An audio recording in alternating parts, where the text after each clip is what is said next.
जॾहिं खूनरेज़ियूं थींदियूं पोइ धरती खे नुक़सान ऐं ख़तरो आहे। इन जे करे असांखे इन्हनि साज़िशुनि ऐं इन तरीक़े सां हे थियो उन्हनि जो पासो, हू कनि था, असां जेकॾहिं इग्नोर करे छॾियूं, असां चऊं हा भले कयो, हिकिड़े ॾींहुं रैली करे पोइ छा थींदो, उन सां को फ़र्क़ु पवंदो छा?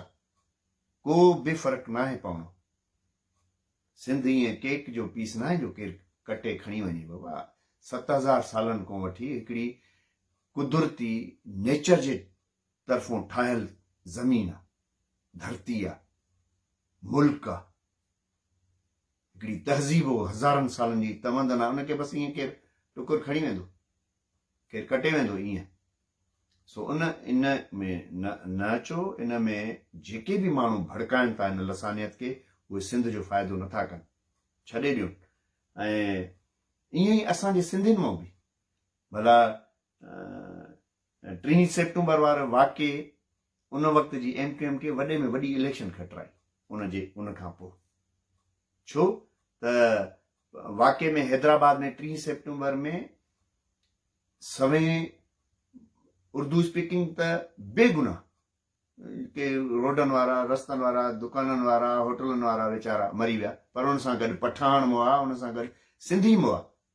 थियो छा त अॻु में सिर्फ़ु तव्हां सॼी सिंध जे उन्हनि खे हो करे छॾियो, यूनाइट करे छॾियो। तव्हां हैदराबाद खे लिटरली जेको आहे माना सिंधी माण्हुनि जे पाड़नि मां, क़दीम पाड़नि मां कढाइण ते मजबूर कयो। साईं GM सैद खां, मुंहिंजे रहबर साईं GM सैद खां सहाफ़ी ऑन रिकॉर्ड या पई तो न्यूज़ केर बि खणी ॾिसे, साईं GM सैद खां कंहिं पुछो, सहाफ़ी जर्नलिस्ट सवाल कयो त साईं 1 अक्टूबर के 3 सेप्टेम्बर जे वाक़े खे कीअं था ॾिसो? त चई ग़लति हुयो। साईं हीअं पंहिंजे मख़सूस स्टाइल में चयो, चई ग़लति हो।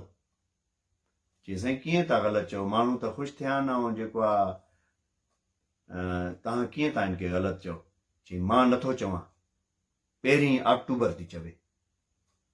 यानी सम्झो त तव्हां 200-250 माण्हू मारे उनखे यूनाइट करे छॾियो ऐं 400 माण्हू, 450 माण्हू तव्हांजा सिलेक्टेड, एजुकेटेड, सुठनि हंधनि ते कमु करण वारा आर्टिस्ट, उहे जेके मारिया विया। इन्ही आमिर ऐं आफ़ाक जेके मारिया, इन्हनि जे सेक्टर्स मारिया।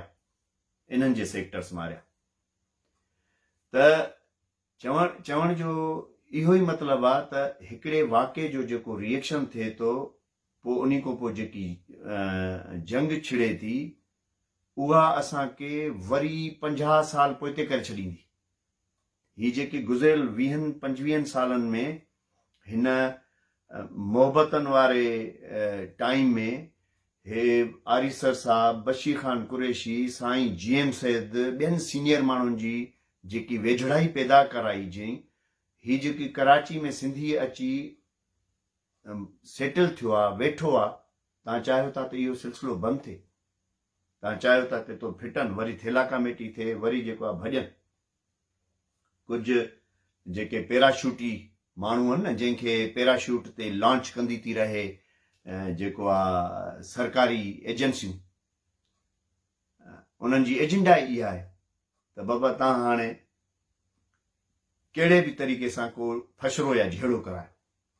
हाणे सोली ॻाल्हि आहे न, माना वाह वाह थी वञे, 100,000 फेसबुक ते तव्हांखे हो थी मिलनि, तव्हां का बि अहिड़ी नफ़रत अंगेज़ शइ कयो था त उन सां हीअं वाह वाह थी वञे, पर उन्हनि जा इफेक्ट्स ॾिसो पोइ जा। हलो इहो 24 ते हुननि रैली कई आहे, ॿिया माण्हू बि असांजे तरफ़ों सिंधी माण्हू बि रैली कनि, सरकारी माण्हू बि रैली कनि, एजेंसियुनि जे चए ते रैली कनि। छो जो अगरि मनसूबो ई तसादुम कराइण जो आहे, ज़ोरी झेड़ो करण जो आहे, अब GS जी का बि धुर नथी करे, इन में झेड़े में नथी, सम्झी विया, सिखिया आहिनि, ॿिया सिंधी नथा कनि, त जेके पैराशूट लीडर्स ठाहिण जी कोशिशि कनि पिया, उन्हनि खे असाइनमेंट्स ॾेई अॻिते कनि पिया, उन्हनि खां रैलियूं कराइनि पिया, जो मक़सदु छा आहे? साॻे ॾींहं ते साॻे अहिड़नि इलाइक़नि में, सेंसिटिव इलाइक़नि में तव्हां रैलियूं कयो त झेड़ो न थींदो? भला पली जो अयाज़ लतीफ़ साहब हुन सां निकितो हुयो इहो दहशतगर्द जेको अंदरि पियो आहे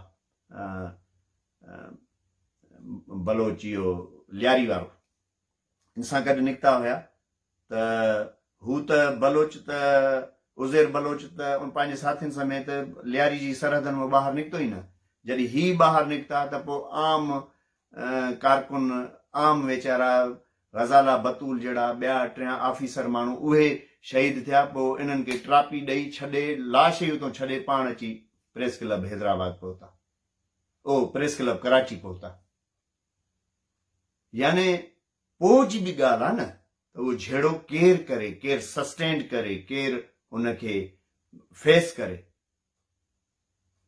त हे 2-3 माण्हू माराए विधा ऐं 2-3 सिंधी 2-3 4 मरी पवंदा या सिंधियुनि को कंहिंखे या पंहिंजनि ई माण्हुनि को एजेंसियूं हणाए विधियूं गोलियूं, पोइ छा थींदो? हिकिड़ो खूनरेज़ तसादम थींदो। पोइ छा? हलो पोइ त इहे रैलियूं छुटियूं, पोइ छा? सो जॾहिं बि तसादुम थींदो न, जिथे बि खूनरेज़ी थींदी न ऐं उहो तसादुम इंतिहा ते पहुचंदो न त उहो तव्हांजे असांजे हथनि खां निकिरी वेंदो ऐं उते तव्हां सिंध खे विरहाईंदो।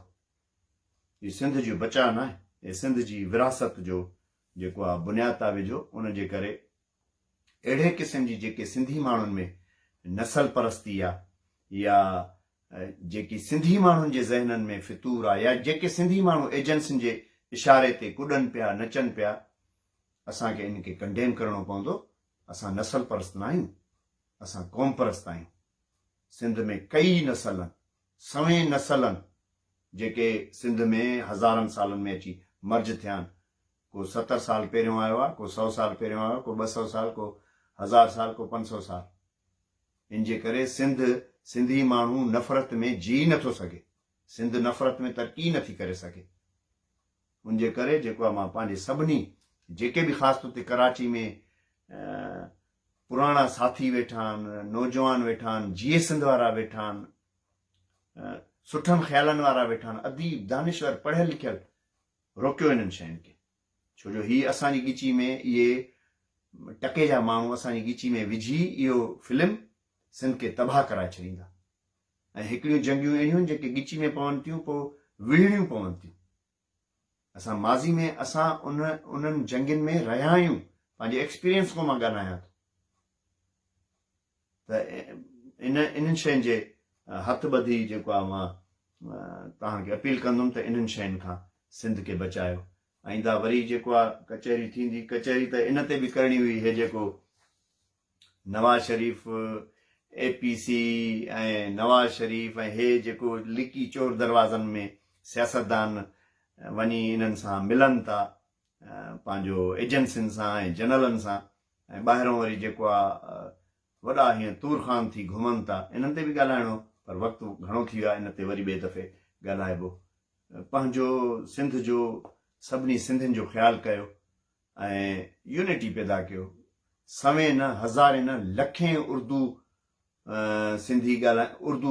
ॻाल्हाईंदड़ सिंधी अहिड़ा आहिनि जेके इन्हनि शयुनि खां नफ़रत था कनि, इन्हनि खां परे आहिनि। उहे आर्टिकल्स था लिखनि, उहे अलाए छा छा था कनि, पर बानी जेको आहे इन मुहाजिर नज़रे जो या उहो ख़ुदि जेको आहे चवे थो त असां ग़लतियूं कयूं, असां सिंध जा पुट आहियूं, असां सिंधू देश लाइ बेंदासूं, हे सॼो फितनो ऐं फसाद आहे रियासती कराए। त असांखे इहे ॻाल्हियूं सम्झणियूं पवंदियूं, असांखे उन्हनि शयुनि खे एप्रिशिएट करणो पवंदो। बाक़ी इन्हनि खे कंडेम कंदा ईंदासीं। तरीक़ो हूंदो आहे, फोरम्स हूंदा आहिनि, हिकिड़ा सिविलाइज़्ड वे हूंदा आहिनि।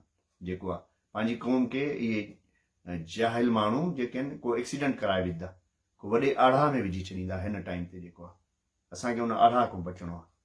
नफ़रतुनि सां न, मोहबतुनि सां सिंध अॻिते थींदी, आज़ादी सां सिंध अॻिते थींदी, साईं GN साहिब जे फ़िक्र सां सिंध अॻिते थींदी, सिंध जी आज़ादी सां सिंध अॻिते थींदी। अचो गॾिजी हलूं, सभई पंहिंजो ख़्यालु कजो, असांजे लाइ दुआऊं कुर्बान। जिए सिंधु देश, जिए साईं GN साहिब।